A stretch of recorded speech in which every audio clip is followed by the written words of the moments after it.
See too many coaches, it's just another coaching session.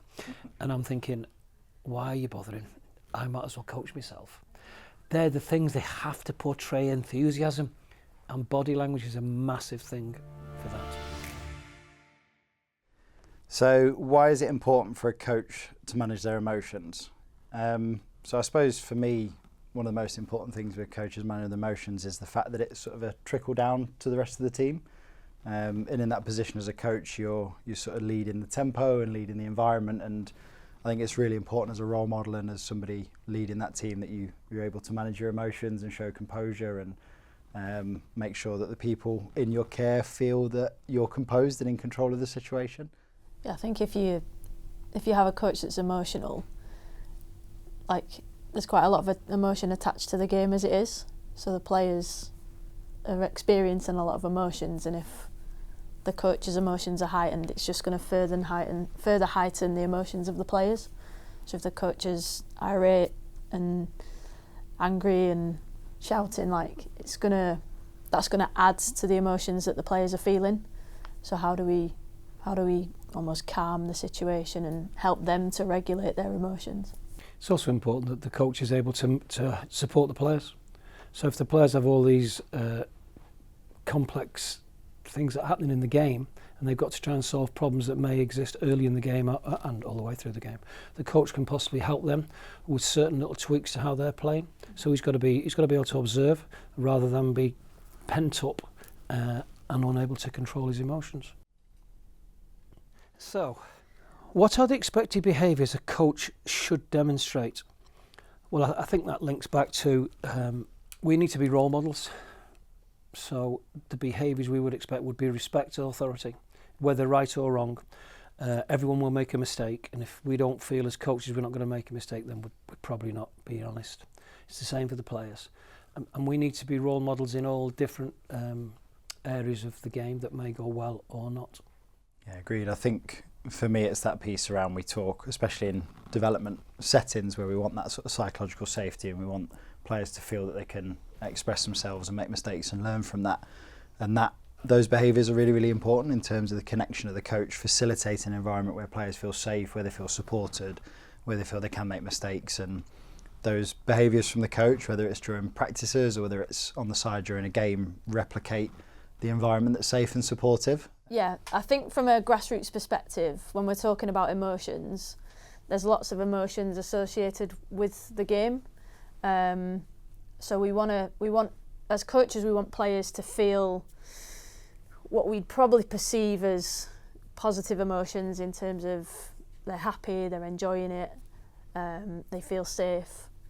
But I think because, especially with the younger players, there's often they can often feel quite threatened, and that's a harsh word, but I think a threat for a young player can be something as simple as they're at an away game and they're having to play in front of opposition and parents and managers that they've never met before, and that in itself can be a threat that might cause emotions such as anxiety or worry or even fear.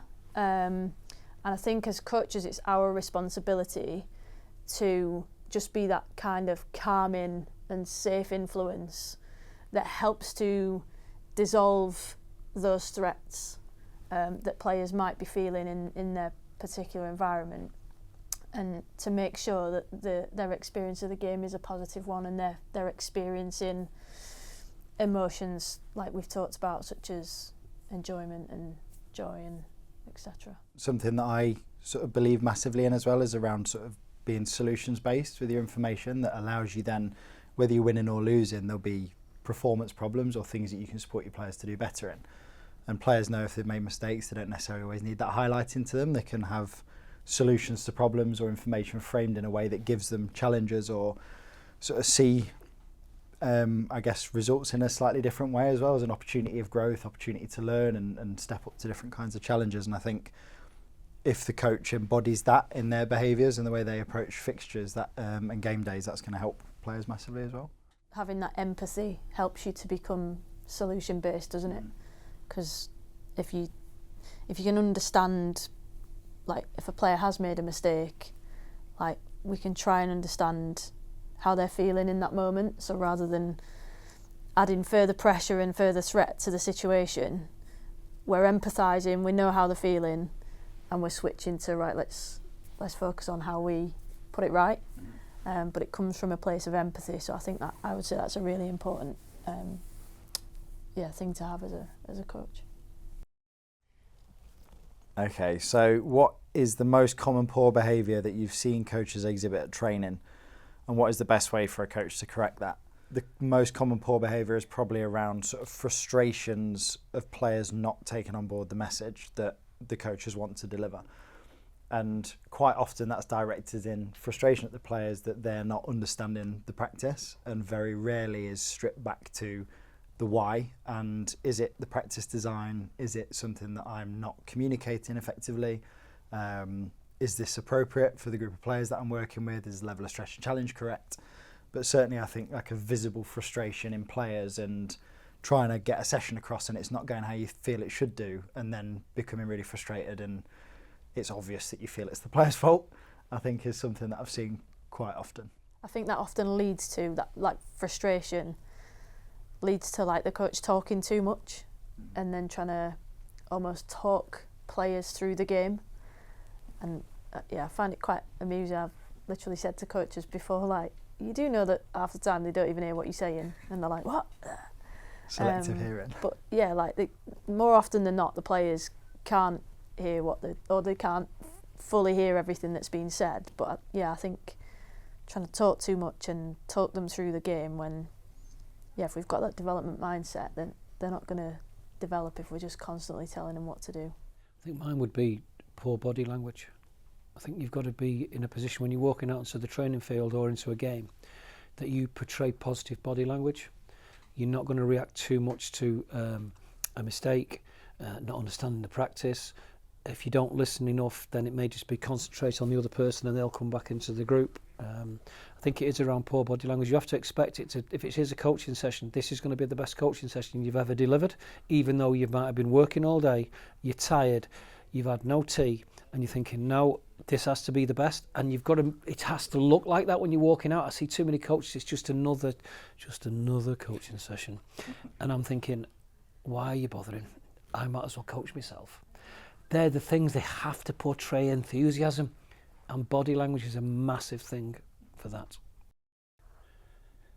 What's the potential impact of a coach displaying poor behaviour at training? So initially, again, that if you don't portray a positive outlook, I think that'll depend on players willing to take risks and to try new things. So we have to make sure that as coaches, we, as much as possible, are very positive and allow that time to develop and get better. So if it is a challenging session, give them time to work it out. Don't get in too quickly to help. And if it doesn't go exactly right straight away, that's okay, because they are learning. So it has to be challenging. If it's not a challenge, it's boring, switch off.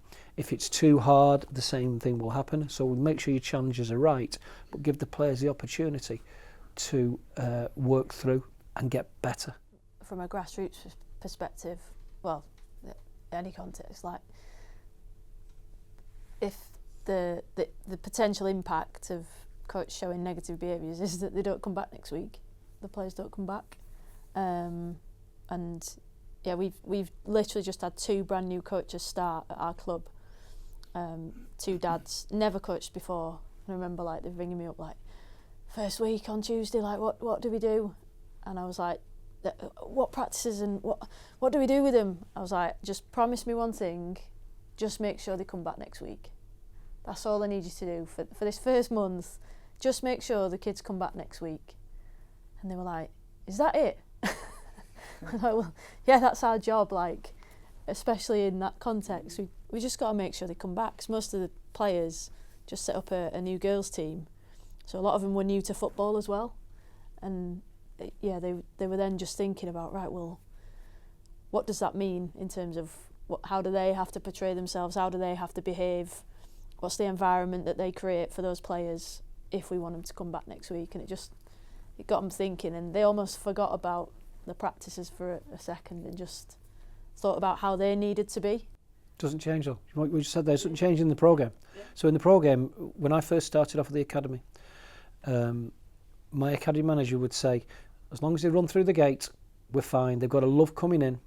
And then when you're coaching, and he was coming up to watch the players, I don't need to see you coach, you know. I want to see the players play. So that was, don't talk too much. Make sure it's game related. And I want to see them play. So I use that quite a lot, specifically the second point to the coaches now. I don't need to see you coach. I want to see the players play. If you're doing your job properly and the practice works, it's got the right challenge, happy days. If I'm seeing you all the time, it's either too easy, too hard, or the practice doesn't work. So it does work right away across the game. Run in and let's see him play. I think it's a great point, isn't it, that whatever level and whatever stage of a footballing journey, everybody starts playing football more times than not for enjoyment. No 7, 8, 9-year-old very rarely will start with the sole focus they're going to be a top professional or an international player. They go because their mates are going or they want to have fun, and whether that's a senior player at pro level, they still want to enjoy the game because it's a game. It's even if it's a business and it's the business end and it's serious, whatever bit in between, players want to engage and have fun and enjoy themselves, and that's really important that they have that opportunity to do that at training as well. So the coach needs to embody that for them. What are your top tips to help coaches manage their emotions at training? I think it comes down to a piece of self-awareness, but I think it's really, really important for coaches to be able to just try to digest information and take a moment before responding, and to have that at the back of your mind consistently throughout the session and not allow yourself to get drawn away with the emotion. I think if you can take a moment to think about what you've seen, what you've observed, how you're going to react, what impact that's going to have on that individual or that group of players before you act. Easier said than done, of course, but I think that's a really, really important trait to have as a coach in terms of being able to just manage that in a strategic way, that you take a moment and try to analyse what's in front of you before you react immediately, which could then be highly emotive in terms of your response as opposed to developmental or sort of structured. So that's in session. You can also plan for that. So if you look at the plan, do review process, if you plan well enough for the group, which you will have done, and then look at how that, if you differentiate between individuals, certain players need different things, but it needs to be a high challenge, but an attainable challenge. So again, if there's issues with the coach getting upset because of don't understand, practice is too hard, practice is too easy, you can go back into the planning stage and think, well, actually, if I've just planned better, that may help me to get the session working pretty well. The players are enjoying and hopefully getting better over time, and then review what went on. But I do go back to think before you speak, be consistent. But I think planning can help that in training. Yeah, and I think building on that planning piece around actually preparing for things going wrong and sort of recognising some areas in the practice where things might not go so well or problems might occur, and being prepared around how you may deal with that if that occurs is probably important too. Yeah, that can be really hard for grassroots coaches because you're often planning on your way there, rushing from work, aren't you? And I think just remembering why the players are there can help, because we can get bogged down into why we're there, and we might have different reasons for being there as coaches, or why have the parents brought the child, etc. But why are the players there? Because you've talked about the different reasons. Might be to make friends, to get better at playing football, because they enjoy the game, like they watch it on the telly and they want to replicate the role models. Like, why are they there? And usually, like, if you remember that, again, practicing the pause and all that, and thinking before you respond, but in that thinking time, it's actually, why is Adam here? And let's try and like meet his needs while he's here. And yeah, most of the players are there because they want a positive experience as well. So let's try and create that positive environment. Have you ever experienced poor coach behaviour on a match day? What did it look like, and what's the potential impact it can have? Yes, like 100% experienced it. I think quite a few times seen sort of poor touchline behaviour, and more often than not it's usually connected to that emotive response in the game. And usually in the context that I've seen it, has come from that moment of being under pressure, and then pressure bringing out poor behaviour that perhaps wouldn't have been there. I know we spoke earlier around if things are going well, it's quite easy to be a sort of an active and prepared coach. If things are not going so well, it's a lot harder. So yeah, I think an example of a game I went to watch recently, and there was a poor refereeing decision, which happens all the time in games with refereeing decisions, or moments where players make a mistake. Everybody on the pitch may make a mistake, and in that moment, the sort of whole bench leapt up, and there was swearing, and it was aggressive, and then naturally the players then replicated that behaviour and started to behave in that way too, and then it became quite an uncontrollable situation. But that just resulted in the team losing control of the game. It resulted in them starting to argue with each other and sort of infight, and then argue with the bench, and very quickly something that was ticking along fine sort of descended into this moment of chaos, where that, I guess, that learned behaviour from that moment of somebody who should be in control and a role model in that moment, it very, very quickly then became disconnected and became a problem on the pitch. And that environment spread right the way around the ground, and it was something you could feel. You could really, really feel that in that moment. I think I've experienced like quite a few similar examples. I'm going to give one that's, I'm not even sure it was poor behaviour. I think it was just a result of the coach's emotions getting too high, putting pressure on himself to help a particular player. So this player had just, I think she was in and around like one of the young England squads, just been selected. So he was obviously thinking, that's brilliant for her and I want to make her the best she can be. So they played this first half of football, and I'm kind of stood like watching, and he literally pecked her head for 45 minutes. Like just constantly saying her name, like on at her, like just reminding her everything she needed. And you could just see this player just like, she was just deflated coming off, just thinking, will you stop saying my name? And I just went over to him and I said, how do you think she's feeling? And he was like, he didn't even notice that he'd done it, but he just wanted to help her so bad. So it was positive intent, but he was probably quite proud of her and like wanted her to do so well, but it just resulted in probably what was quite a negative first half for her, because he was just constantly on at her. And then obviously tweaked that moving into the second half, and you just saw a different player because she was playing with that bit more freedom and a bit more relaxed, and probably got the best out of her because he changed his behaviours.